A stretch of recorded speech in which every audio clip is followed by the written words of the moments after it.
تو دوستو جہنم سے ڈرنے کے بجائے یار کی ناراضگی کا خوف تمہارے دل میں ہونا چاہیے۔ موت اسی چیز کا نام ہے جب یار چہرہ پھیر لے، ورنہ اگر یار راضی ہے تو موت کچھ بھی نہیں، موت تمہارا کچھ بھی بگاڑ نہیں سکتا۔ تم موت کے بعد بھی زندہ ہو، جب تم قبروں میں جاتے ہو اس وقت بھی زندہ ہو۔ مرنا سے اگئی موا سے مری تھن نمات، جو عشق کے خنجر سے جن کو قتل کر دیا گیا ہے، محبت کی تلوار سے جن کو ریزہ ریزہ کر دیا گیا ہے، جو دیدار الہی کے متلاشی اور طالبان ہیں، ان کو اب یہ موت ان کا بال بیکا نہیں کر سکتا۔ کشتگانے خنجر تسلیم را ہر زماں از غیب جانے دیگر است، جو تسلیم اور رضا کا مقام پا لیتے ہیں۔ اللہ بھی ہمیں سبق دیتا ہے، یاد رکھو ربنا افرغ علینا صبرا، اے میرے پروردگار میرے صبر میں زیادتی فرما۔ میرے صبر میں دعا سکھاتا ہے اللہ کہ مجھ سے مانگو۔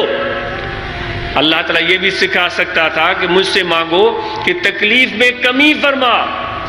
اللہ فرماتا ہے کہ تم یہ کہو اے یا رب العالمین میرے صبر میں اضافہ فرما۔ سوچنے کی بات ہے، یعنی کہ جو کچھ بھی دوست کی طرف سے تیرے ساتھ ہو رہا ہے، جو کچھ بھی تم ظلم و ستم سمجھ رہے ہو، جس کو تم پریشانی اور مصیبت سمجھ رہے ہو، اللہ فرماتا ہے کہ تم اس طرح دعا کرو کہ یہ میرا صبر بڑھ جائے۔ یعنی کہ جو تکلیف اور مشقت تمہیں مل رہی ہے، اللہ فرماتا ہے اس میں میں تیری بھلائی سمجھتا ہوں۔ وہ کہتے ہیں کہ کچھ لوگ دعائیں کرتے ہیں اللہ کی بارگاہ میں گڑ گڑا کر کہ یا رب العالمین میرے گناہ بخش فرما، مجھے اپنی رضا اور خوشنودی عطا فرما، میرا فلاں کام ہو جائے۔ تو ان کی دعاؤں کو مہینے گزر جاتے ہیں، دعا قبول نہیں ہوتی۔ وہ دعائیں فرشتے بھی لے جاتے ہیں اللہ کی بارگاہ میں، نمازیں فرشتے لے جاتے ہیں اللہ تعالیٰ کی بارگاہ میں۔ کچھ لوگوں کی نمازوں کو سبقت کے ساتھ، شوق کے ساتھ، محبت کے ساتھ فرشتے لے جاتے ہیں، اور کچھ نمازوں کو زمین پر ہی چھوڑ دیتے ہیں۔ وہ محض اس لیے قبولیت سے محروم ہو جاتی ہیں کہ ان میں وہ مزہ عبدیت نہیں ہوتا، احساس تعبدیت ان میں نہیں ہوتا، ان کے سر جھکتے ہیں دل ان کے نہیں جھکتے، تو وہ نمازیں اللہ کی بارگاہ میں قبول نہیں ہوتی۔ تو اس لیے رومی فرماتا ہے توب مسجد می روی بہر سجود، سر بجنبد دل نہ جنبد اینچ سود۔ مسجد میں جانے والے سنبھال کر سجدہ کرنا، ایسے نہ ہو کہ تمہارا سر تو جھکے لیکن تمہارا دل نہ جھکے، تو ایسی عبادت کا کیا فائدہ؟ تو وہ نمازیں جن میں تعبدیت، اخلاص اور اپنی انکساری، عاجزی، محبت اور نور معرفت نہیں ہوتا، وہ نمازیں بھی اللہ کی بارگاہ میں نہیں پہنچائی جاتی۔ تو وہ دعائیں بھی فرشتے بھی لے جاتے ہیں، اللہ ان کو ایسے ہی شرف قبولیت بھی عطا فرماتا ہے۔ تو فرشتے عرض کرتے ہیں یا رب العالمین یہ تیرا بندہ اتنے مہینوں سے دعا میں لگا ہوا ہے، اس کی دعا قبول نہیں ہو رہی ہے، یا رب العالمین اس پر عنایت ہو جائے، اس کی دعا قبول کر دی جائے۔ اللہ تعالیٰ فرماتا ہے اے میرے فرشتوں، یہ بندہ جس طرح گڑ گڑا کر دعا کر رہا ہے، جس طرح التجائیں کر رہا ہے، جس طرح عاجزی کر رہا ہے، محبت کا اظہار کر رہا ہے، یہ انداز مجھے بڑا پیارا لگتا ہے۔ اس لیے اگر میں نے اس کی دعا قبول کی، اس کا کام ہو جائے گا، یہ گڑ گڑانا چھوڑ دے گا، رونا چھوڑ دے گا، اس طرح التجائیں کرنا چھوڑ دے گا، تو پھر یہ جو اس کی ادا ہے یہ مجھے پیاری لگتی ہے، اس لیے میں اس کا کام جلدی نہیں کر رہا ہوں کہ یہ اسی طرح میرے در پر بیٹھا رہے۔ دوست بتاؤ، اگر یار کے در پر ہم پڑے رہیں اور وہ گڑ گڑانا رونا اس کو پسند آ جائے تو اور ہمیں کیا چاہیے؟ مجنو نے سنا کہ لیلا خیرات بانٹ رہی ہے، مجنو نے سنا، مجنو کے نام پر قربان، محبت اور عشق کوئی مجنو سے سیکھے،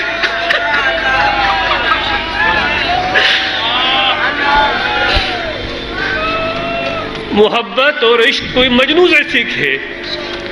وفا کوئی مجنوں سے سیکھے، یار کو منانا کوئی مجنوں سے سیکھے، جس نے زندگی قربان کر دی، مرتے وقت بھی اس کی زبان پر لیلا لیلا تھا۔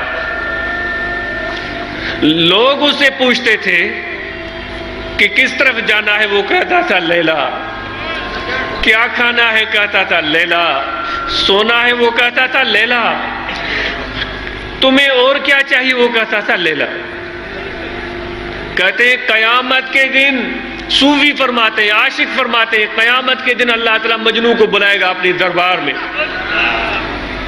وہ اس عالم میں آئے گا کہ اس کے پھٹے پرانے کپڑے، گریبان، چاک، بال بکھرے ہوئے، اس کے بالوں میں مٹی پڑی ہوئی ہے، داڑھی بڑھی ہوئی ہے، بڑا خستہ حال میں روتا اٹھتا گرتا پڑتا دربار میں آئے گا۔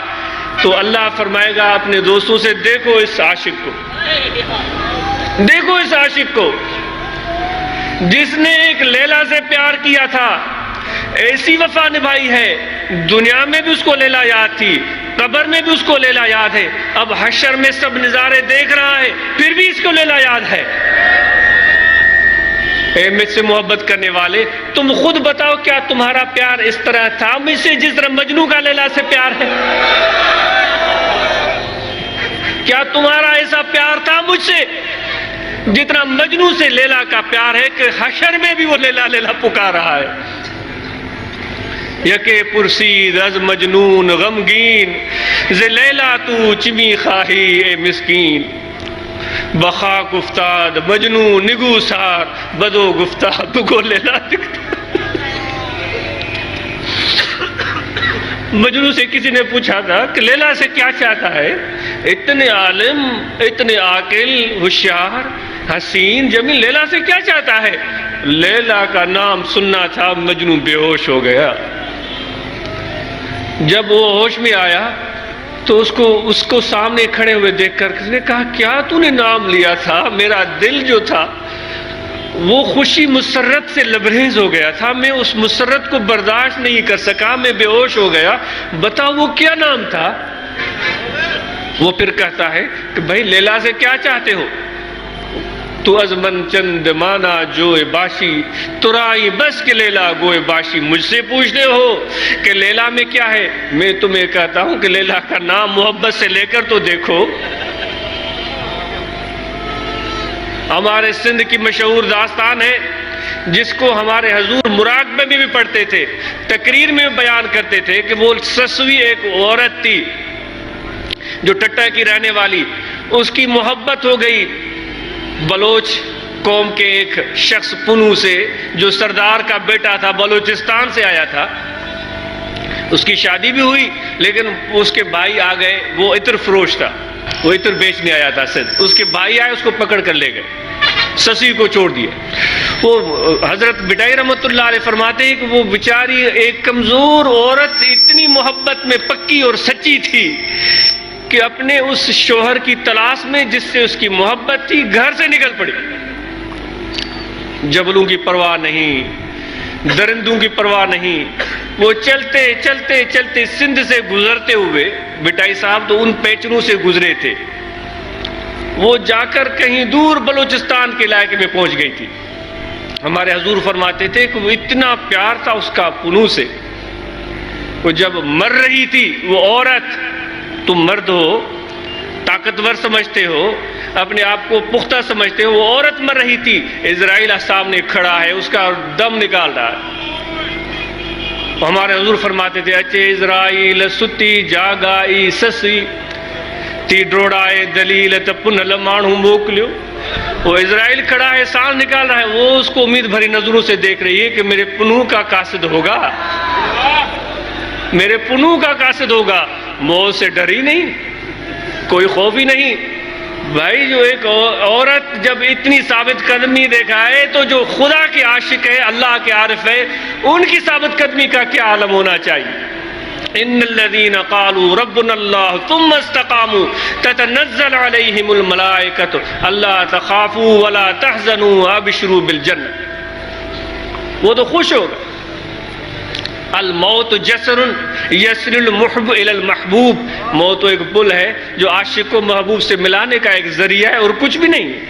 لیکن جو دنیا کے متوالے ہیں، جو دنیا کے شائق ہیں، وہ موت سے ڈرتے ہیں۔ جو اللہ سے پیار کرتے ہیں، اللہ سے محبت کرتے ہیں، والذین آمنوا اشد حبا للہ، وہ موت سے نہیں ڈرتے۔